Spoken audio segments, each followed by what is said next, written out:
अनुसार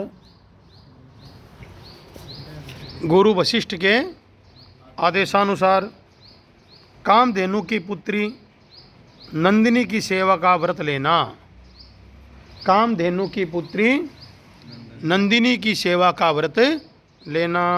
अब देखो थाने में सारी चीज़ आ गई। राजा दिलीप जो हैं उनके गुरु कौन थे? वशिष्ठ मुनि। और वशिष्ठ मुनि की आज्ञा जो ली ना, तो मन को आदेश हो कि कामधेनु की जो पुत्री है नंदिनी की सेवा कर, इसकी सेवा करने पर ये प्रसन्न हो जाएगी, तब तुझे आशीर्वाद देगी। इस गाय माता के आशीर्वाद से तुझे संतान की प्राप्ति होगी। अब हम शास्त्रों में जो लिखा हुआ है कि गाय माता की सेवा से संतान होती है, इसलिए अपनी पाठशाला में ये जो गायें हैं, ये गायें केवल दिखाने के लिए नहीं है। इनकी सेवा करने से तुम लोगों को भी वही फल मिलेगा जो राजा दिलीप को वशिष्ठ की आज्ञा से मिला था। कहीं भी कोई प्रकार का दोष हो गया हो, वह दोष दूर होगा और सद्बुद्धि आएगी। नहीं तो ये जो है ना दान, इसका धन, इसका आप यदि सेवा नहीं करेंगे तो यह धन फलीभूत नहीं हो सकता। कोई भी धन फलीभूत नहीं होता। इसलिए कोई भी धन हम लेते हैं तो उस धन के एवज में हमें परिश्रम करना पड़ेगा। और सबसे सुंदर परिश्रम क्या है संसार में? ब्राह्मण की सेवा और गौ माता की सेवा। मकान बनाना, बिल्डिंग बनाना, या कलेक्टर बनना, या प्रधानमंत्री बनना और ऊंचे पद पर जा कर के कुछ करना, ये बड़ा काम नहीं है। क्योंकि राजा दिलीप जो है वह संसार का चक्रवर्ती सम्राट है। उससे बड़ा क्या पद होगा?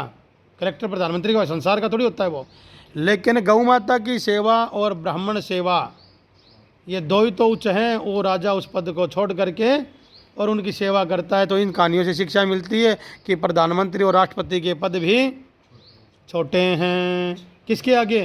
ब्राह्मण की सेवा और गाय माता की सेवा। इसलिए कभी भी अहंकार मत करो, घमंड मत करो कि मैं इस जगह बैठा हूँ और मैं ये करूँगा। घमंड तो जो है ना, जिन्होंने भी किया है उनकी चर्चा नहीं। इसलिए किसी को गिराने का प्रयास मत करना। संसार में कोई कुछ भी करे, नमन करना, उनके चरणों में अपना सिर रखना, उनको नमन करना, ईश्वर के ऊपर छोड़ देना कि ईश्वर करेगा जो करेगा।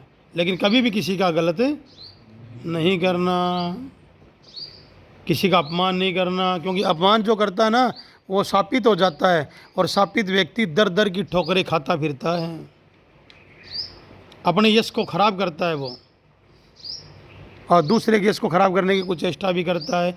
लेकिन कभी किसी के द्वारा यश खराब करने पर यश खराब नहीं होता। इसलिए जब पितृदोष आता है ना, तो दर दर का भिखारी बनाता है भगवान, और हर जगह जा जा करके हाथ जुड़वा देता है। इसलिए परमात्मा से डरना चाहिए, किसी का भी अपमान करने का नहीं सोचना चाहिए। बस सबकी भक्ति मिले। और ब्राह्मण का अपमान तो साक्षात ईश्वर का ही अपमान है। दूसरा सर्ग लिखो, सर्ग 2। सर्ग 2 में क्या कहानी है? दिलीप द्वारा नंदिनी की सेवा करना। दिलीप द्वारा नंदिनी की सेवा करना। सिंह रूप में राजा की परीक्षा। सिंह रूप में राजा की परीक्षा।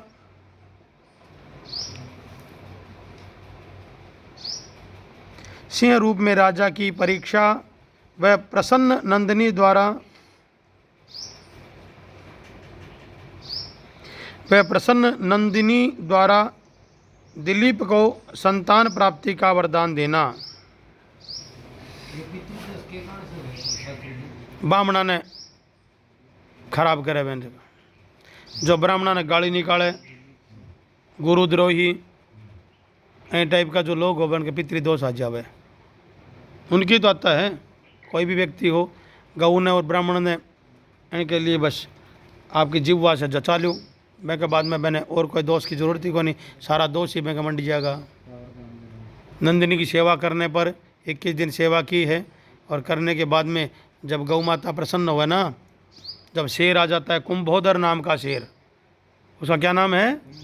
कुंभोदर। लिख लो, सिंह का नाम कुंभोदर इसी सर्ग में प्रकट होता है। देखो, सिंह का नाम कुंभोदर। ये पूछ ले उस सिंह का क्या नाम था, तो क्या लिखेंगे? कुंभोदर नाम का सिंह प्रकट होता है।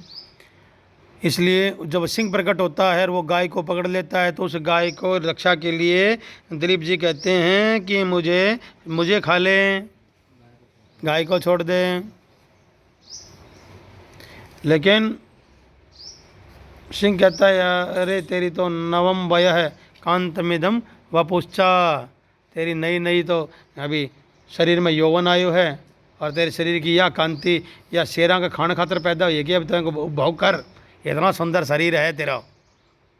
लेकिन वो कह के काम आसे गौ माता की रक्षा के लिए वो शरीर था और ये शरीर में की रक्षा ही नहीं कर पाए तो सुना शरीर को मैं क्या करूँगा।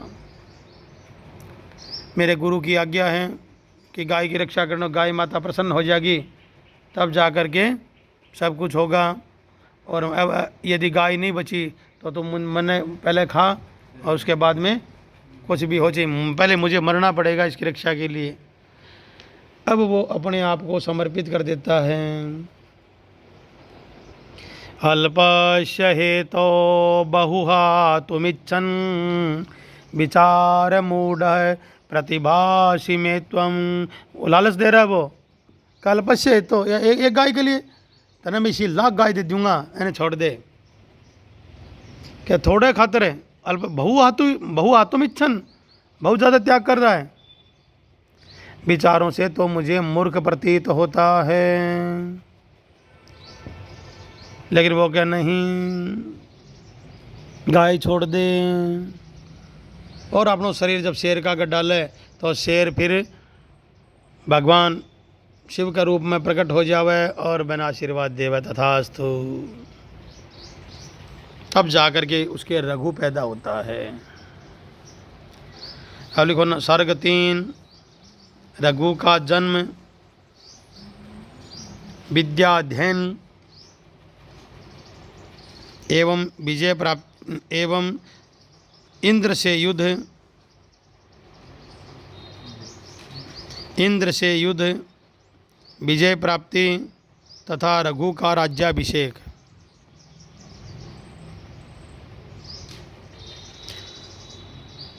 ये कौन से सर्ग में है? तृतीय सर्ग में। रघु का जन्म होता है तृतीय सर्ग में, विद्याध्ययन, इंद्र से युद्ध और विजय प्राप्ति और रघु का राज्याभिषेक।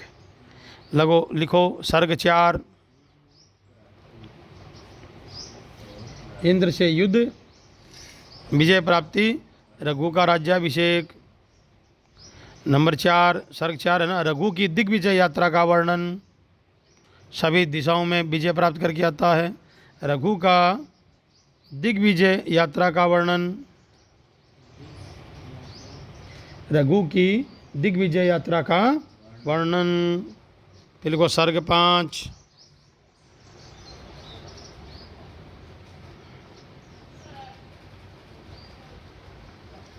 ब्रह्मचारी कौत्स द्वारा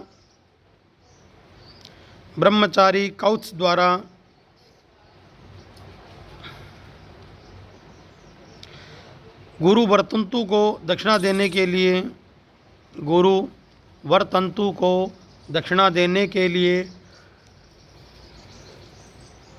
ब्रह्मचारी कौत्स द्वारा गुरु वरतंतु को दक्षिणा देने के लिए रघु से 14 करोड़ स्वर्ण मुद्राओं की याचना करना। रघु से 14 करोड़ स्वर्ण मुद्राओं की याचना करना।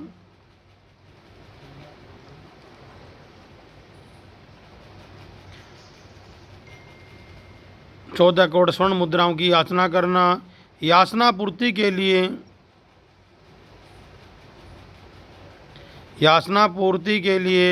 रघु द्वारा कुबेर पर आक्रमण की योजना बनाना।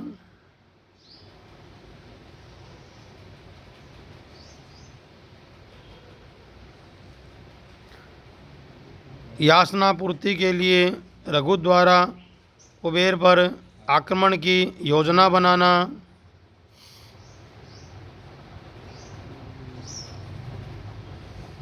कुबेर द्वारा धन वृष्टि करना।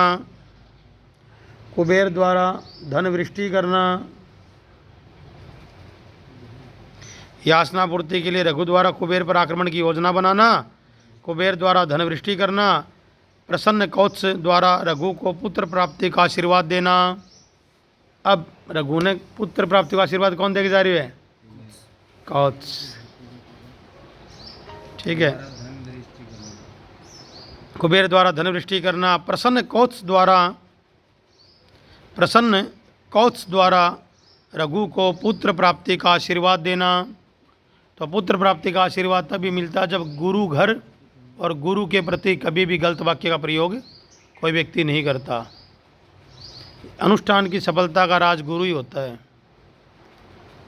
तो गुरु के किसी भी अंग को के बारे में गलत वाक्यों का प्रयोग करना अपने तेज को घटाना है। इसलिए संसार में हमेशा अपने गुरु के घर को गलत वाक्य प्रयोग में छोड़ देना चाहिए, कभी नहीं करना चाहिए।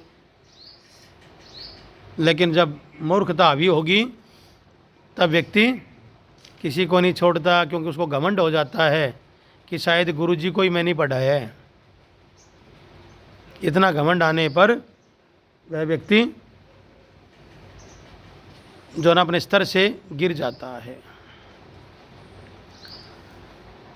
पुत्र प्राप्ति का आशीर्वाद देना। अज का जन्म, इसी सर्ग में है, अज का जन्म तथा अज का इंदुमती स्वयंवर के लिए प्रस्थान कर जाना। तथा अज का इंदुमती स्वयंवर के लिए प्रस्थान कर जाना। स्वयंवर के लिए प्रस्थान कर जाना। तो भारतीय पद्धति में इतनी उच्च पद्धति थी कि इसमें स्वयंवर चुन लेती थी बच्चियाँ। ये तो सारा का सारा जो खेल खराब हुआ ये 2000 वर्षों में हुआ।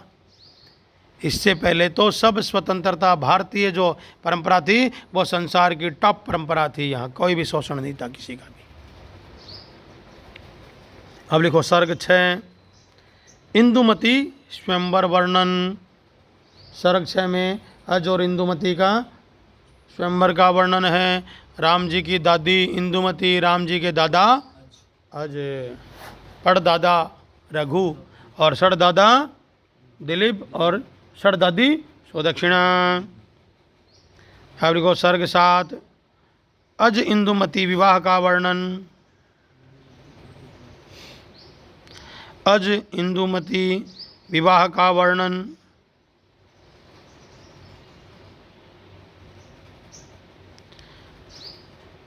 प्रतिस्पर्धी राजाओं से युद्ध।